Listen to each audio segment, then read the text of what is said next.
Nolan Wells investigation update. Today we have the controversial phone call recording of when they made the call to get assistance.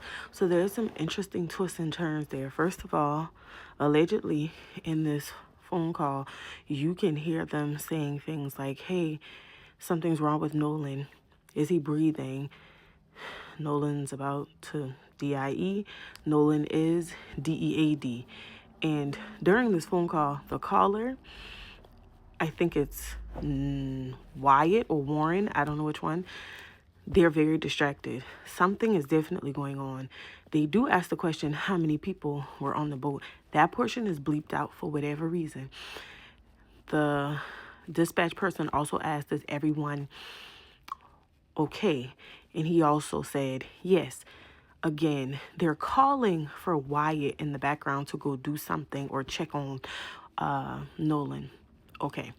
The other thing to consider here is allegedly at some point, so the dispatch service that they're calling is something that they pay into to be able to gain access to support and rescue in the event that something happens. One of the important questions that person asks is, do you need the Coast Guard? If you're saying that your boat is taking on water, why wouldn't you need the Coast Guard is my first question. And then secondly, allegedly at some point, either the granddaddy or the dad ended up calling the service back and telling them that they didn't need it. So allegedly the service that was initially requested was never fulfilled. I don't know how true that is, but that is at least what we're hearing. Now, in addition to that, there is some footage that's showing a black man getting off of the boat.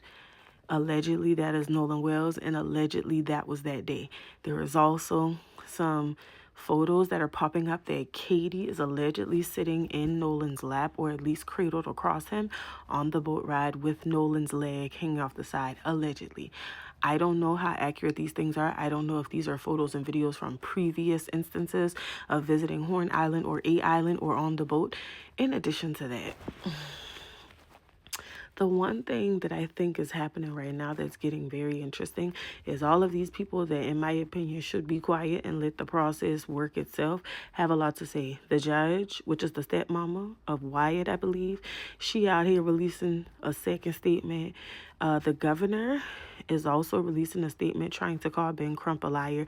Something about finding Nolan being fully clothed. Ben Crump was not the person that said that. It was Ted, somebody from the Cajun Navy.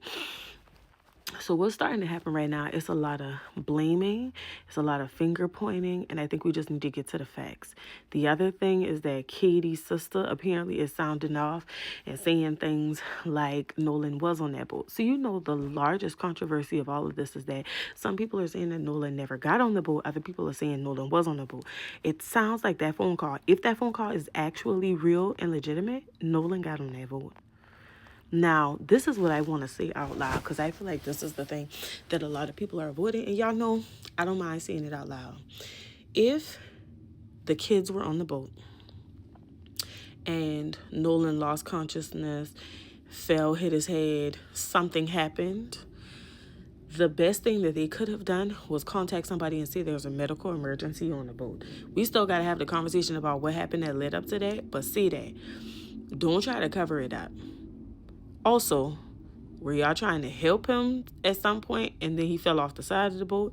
The other thing that's being reported is there was a pilot that was flying across the waterways and noticed Nolan's body as well. And the statement that he made implied that there didn't look like major decomposition, things like that. Although he was several feet in the sky, it would imply that Nolan might not have been in the water as long as they would have been assuming. The other thing that lingers with this autopsy is that we don't have a confirmed time of passing. And I thought that's what autopsies are for. Maybe I'm wrong. The other thing is, what is the percentage or level of decomposing? Like, I feel like there has to be some measure for that, because it's only been a couple of days, and if he was fully submerged deep down in some water, there's also this other scientific observation that if that was the case and Nolan's body was fully submerged in water, it would have taken longer than the time that it took for his body to resurface, if that was the normal way that things happened. Justice for Nolan Wells.